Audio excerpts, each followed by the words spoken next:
you've obviously got a really impressive, extensive coaching resume, but it's all been in the pros. This is your Yeah. first college job.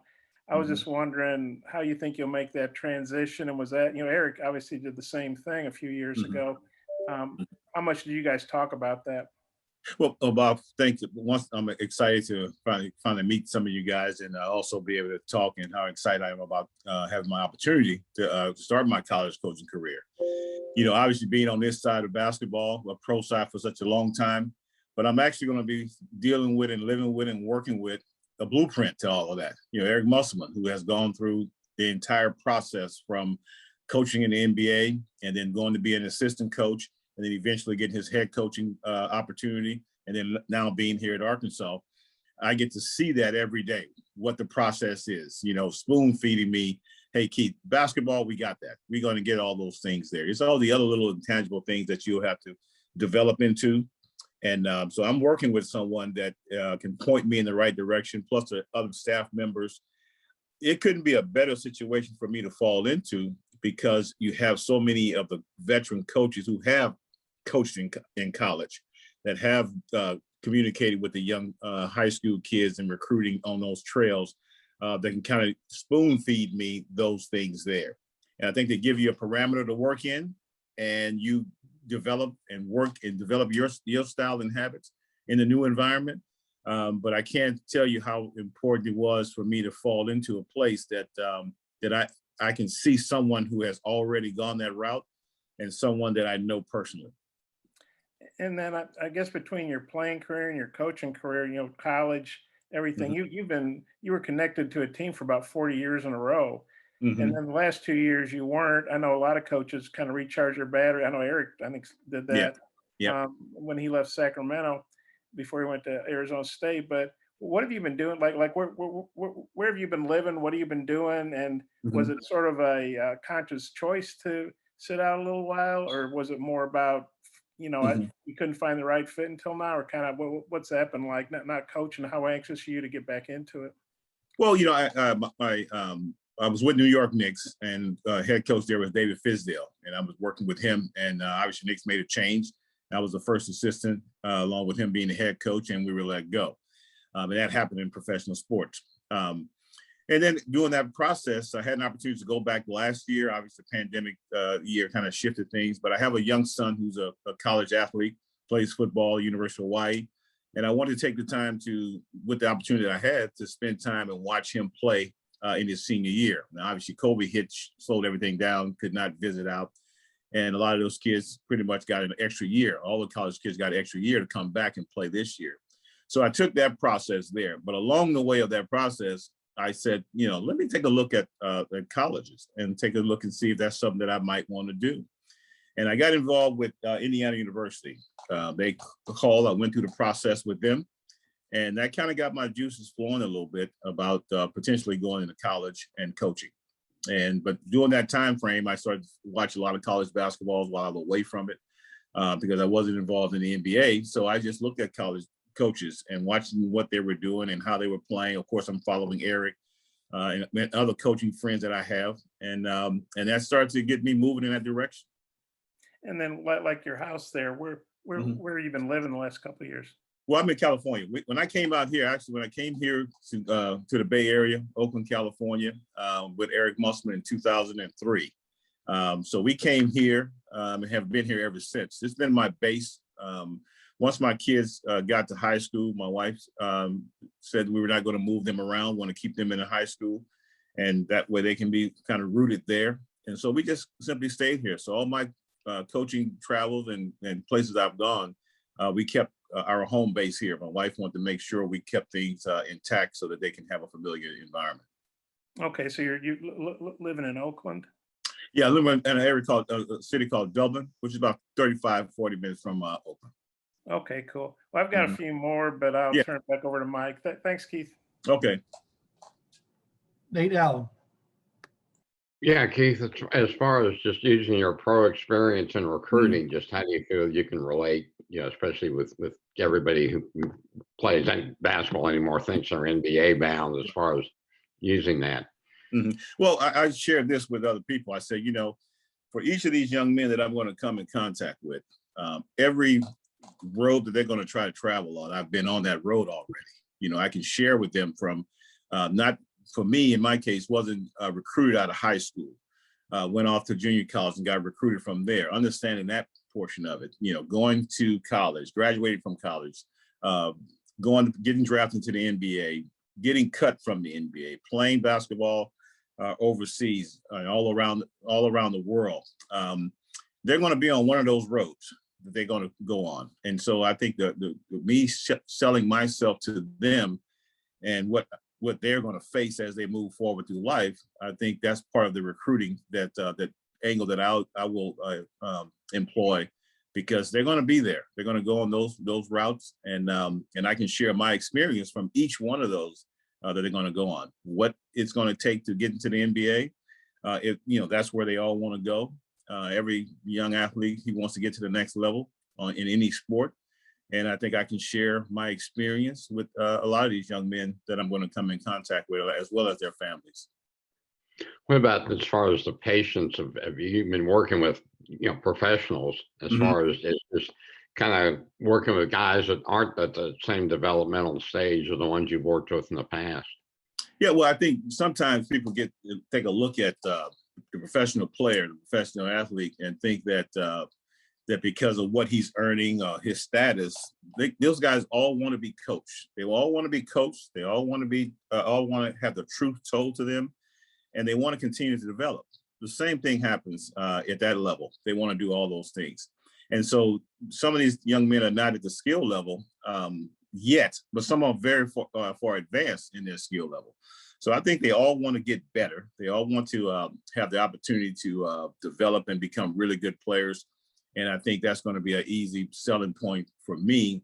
You have patience. I mean, as our league, I've been through our league for a long period of time and watched it evolve, from the older players to the mix of veterans and young players to now a gluttony of young teams with young players. I was in New York. We had players that were 19 years old. My son was older than a couple of players on that team, so I'll still be able to get them to understand that everyone wants to get better. And how do we get better? It's not about where you are now, it's where you're trying to go, is what I try to share with these young men. And I think it won't be a big issue, because I work with pros and I've worked with young players as well. Have you already taken, I guess it used to be the NCAA, you'd have to have tests before you could recruit. Have you already gone through all that? Oh, I'm in the process of all that right now. Once I get into Arkansas, because I'm not there yet, because you have to be there, I'll get into that process and start moving from there. Thanks a lot. Appreciate it. Andrew Hutchinson. Hi, Keith. I was wondering if you could maybe give us some insight on how you ended up here at Arkansas. Did you reach out to Coach Musselman? Did he reach out to you, or how did that process go? Well, I was, anytime I saw Coach, coaching a game and things like that, I would text him little things like, he's jumping on top of a table, or he's doing certain things, showing you have a vertical now. You didn't have one back then. But I watched his games, and, the place that he's coached, because there's a connection there. And when I was going through the process with Indiana University, now he obviously knew I was down thinking about college, and I went through with a couple other schools. And I asked questions to him about the college. While he was in the tournament, I had some questions for him, and he would answer those questions that I had. And so the process started there, but never a point where he was saying, hey, come over here, because there was no availability with his staff. And then obviously when there was some availability for the staff, he reached out to me. He said, hey, what do you think about this? And I didn't hesitate when he asked that question. I said, if I'm going to look at college, what better place and better person to be around to grow into it, take my ego off from all the years of coaching in NBA and doing what I was able to do, just come back and just be a student under Coach Musselman and his staff, and then learn and grow. What I do know, from my coaching standpoint, is, I know the game of basketball and all those things you need to do with relationship building. And then what I don't know, I'm in a great environment to learn from him and grow from his staff as well. And also, you have kind of the unique perspective of having played for Coach Musselman and also Mhm. coached with him in the past. Yeah. Has he changed much? Has he always been kind of the same guy? You said you've kind of followed him recently. Mhm. So has he always been this way? Oh yeah, he's been that way. You know, from the day that we met, I think it was '89 when I went out to Rapid City, South Dakota, to play for him. That high intense energy that he brings. I'll call him, text him some mornings, and I say, I know you're on a treadmill, a bike, or something, going through mounds of information, preparing for your day, and sure enough, he's doing those things. So yes, the relationship that we've had over the years, and I think starting way back in '88, '89, he hasn't changed a bit. He's gotten much more polish in what he's doing and how he wants to do it. But far as his approach to coaching, his approach to winning, his approach to relationship building, all those things have just grown over the years. Curtis Wilkinson. Hey, Coach, welcome to Arkansas. I'm curious, I don't know how much film you've been able to watch. You mentioned that you watched some of the games, Mhm. but just curious on, maybe your evaluation of the team that you're walking into and what you think the potential is of this group. Well, just based on watching them in a tournament, and then looking at some film right now, I won't get into, because I'm not there yet. I'm not going to get into so much of where they can go, but they're a good team. They're going to come into the season being a very good team, and going to have good, talented players with a chance to keep growing toward that direction and ultimate goal. So that portion of watching the film on them and watching them play in the tournament, you saw the intensity of how they play. That starts with how the coaching staff, and of course how Coach Musselman, the energy he brings every day. So the chance of them being good is very high, and now it's just a matter of all the pieces fitting, because you do lose some players and you gain some new players, and you got to see how that dynamics will come together. And then I'm sure you probably have a pretty lengthy to-do list that's building up. I'm just curious, as you officially join the staff here, what are some of the top priorities for you? Coach and I joked about this. We were talking a little bit of basketball, about, hey, Coach, let's think about this play. Let's think about that defensive understanding. And I can hear it in his voice. He's saying, yeah, I understand that. But here's your list of players to start looking at and gather your information. So when you start your process, you can hit the ground running. And so of course, the last 3 days, that's all I've been doing is creating a database for myself, how it works for me, along with what they're sending me, and getting a face relation to the players that are on my list, and who their parents are and things like that. And so when my time comes to start reaching out, I can have a face identity with whomever it is that I'm going to be talking to. Thanks, Coach. Mm-hmm. You're welcome. Kevin McPherson. Welcome to the Arkansas staff, Keith. You were a guard in college basketball. Everybody knows that. But when you look at the college game now and the way the game's played, it's a lot different than when you did. Arkansas's roster right now looks to be guard heavy. Have you had a chance to consider some of that and what you'll bring to the table to help guards out in playing the game the way it is now?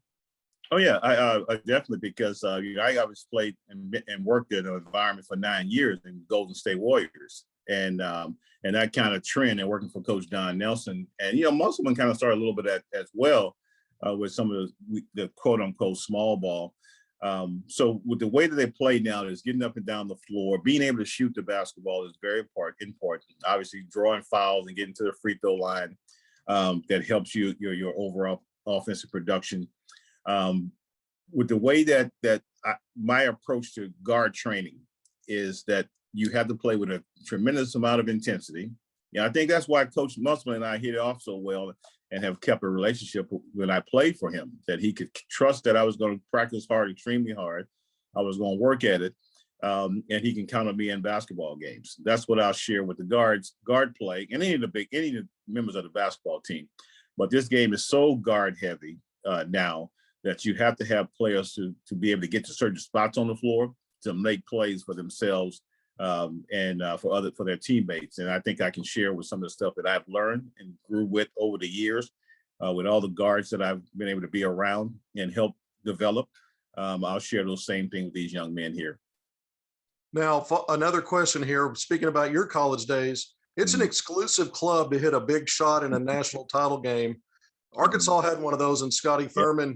Do you know Scotty? Have you ever met him, or have you know, that is an exclusive club. So I always wonder if players that have done that are in communication or reach out.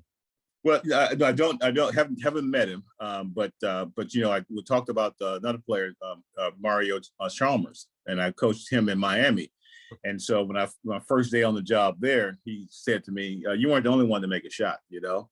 And I'm sure if I meet Scotty, it'd be around the same thing.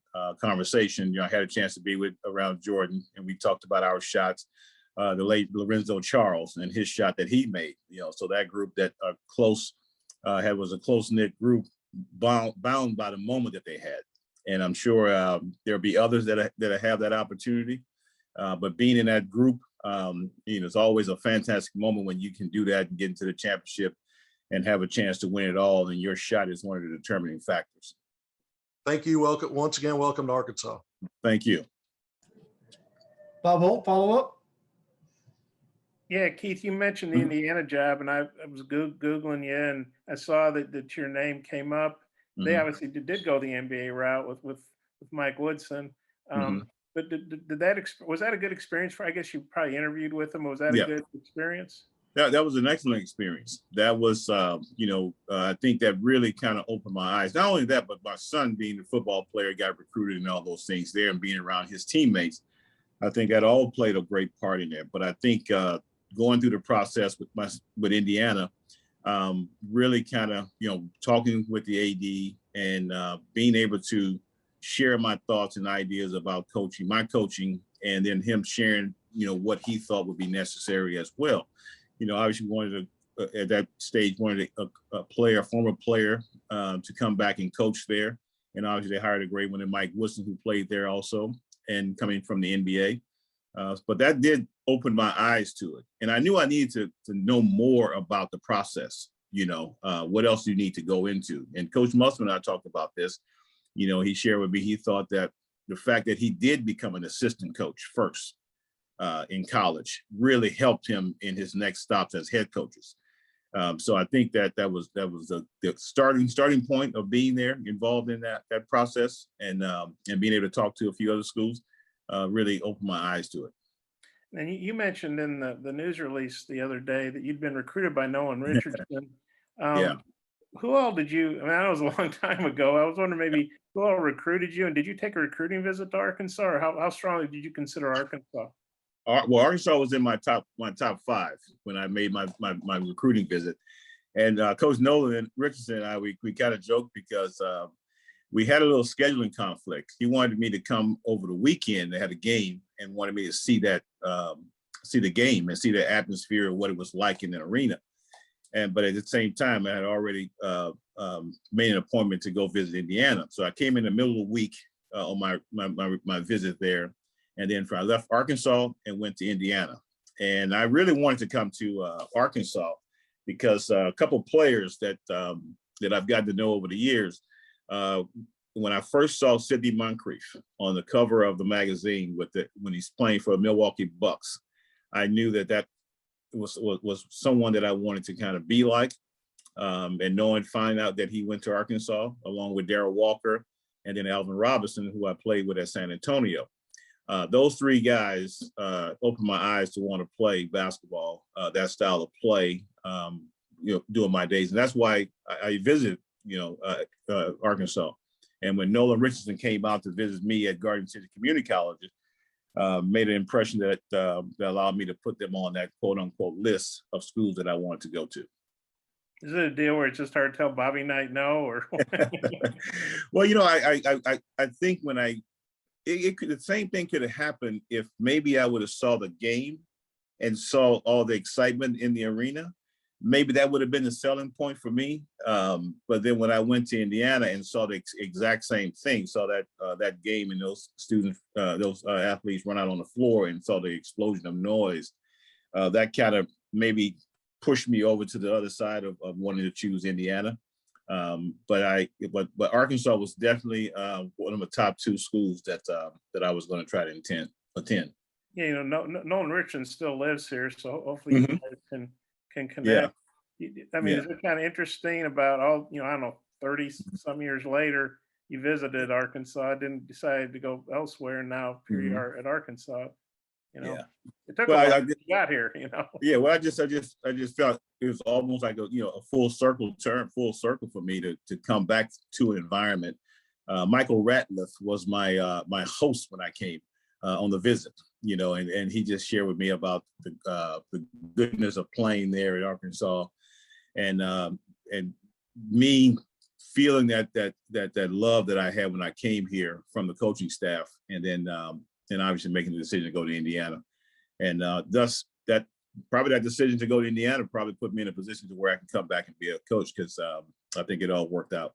One more, the shot, Mhm. talking to Scotty over the years about, his shot, he appreciates it, he's proud of it, but he said, "Hey, I did other things. I've done other things too." But do you still find that people talk to you about that shot? And even though a lot of the players you've coached weren't alive when you hit that Mhm. shot, I mean, Right. just how has that impacted your life, I guess? Well, I think when something like that happens, I always said that moment chases you. It continues to chase you because you're going to be identified with that big moment. And from being in the sport for so long, I travel my bags and they have my name tag on there, and people will remember and talk about the story, what they were doing when that shot went in, and how they felt about it. It's a great moment when you have a chance to do those things, and you just have to understand, which for me personally, I start to understand that, hey, a fan comes up to you and talk about the shot and everything and the moment that they were involved in and what they were doing. I don't rain on their parade. I just let them live in that moment, and just kind of share my excitement of winning it and taking the shot to do that, because it's their moment when they come up to you with all the excitement. You don't want to push them away and make them feel like that you don't want to talk about it. I try to make them feel as comfortable as they were coming up to me.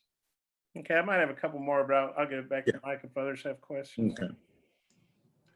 Anybody else have any follow-ups for Keith other than Bob? Okay, Bob, a couple more. Okay, well, another big, now it wasn't a title game or a Final Four, but U.S. Reed, hit that half court shot against Mhm. Louisville back in. And I remember talking to U.S. about that, and he said, "Hey, not a day goes by people don't ask me about it. I love talking about it. I appreciate being remembered." Do you kind of have that same? I mean, it's very genuine of you to Mhm. always don't tell people, "Hey, I'm sick of talking about that." You're the millionth person to ask me. I mean, Mhm. to be so gracious, but do you also, US said he just appreciated that people remembered it, and Mhm. do you sort of have that feeling too? Well, I think I enjoy it, with when people talk about it, but not so much that where I hang on to it, where I don't. For me personally, I think sometimes I don't think about it. My son made a big catch this year in football, and he kind of made a huge leap and got up to shoot the basketball. I mean, to catch the football. And I got up on a jump shot that was pretty high on my jump shot and made it. And they put the picture together. And I said, son, I think you may be able to out jump me now, And he just laughed. I think moments like that, when there's a flashback, or I went to when my sons were playing basketball and someone made a shot and they screamed out, "Just like your father," he made a shot, So those things that when people come, like I said earlier, when they come to talk about that shot, I don't, shy away from it. I let them have their moment.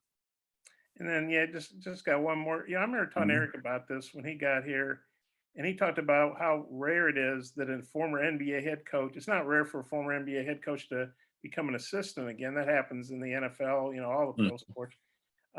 But it's pretty rare for a guy to go from being an NBA head coach to a college assistant. Mhm. And he said he kind of had to humble himself, but he just felt, hey, that's what I want to do.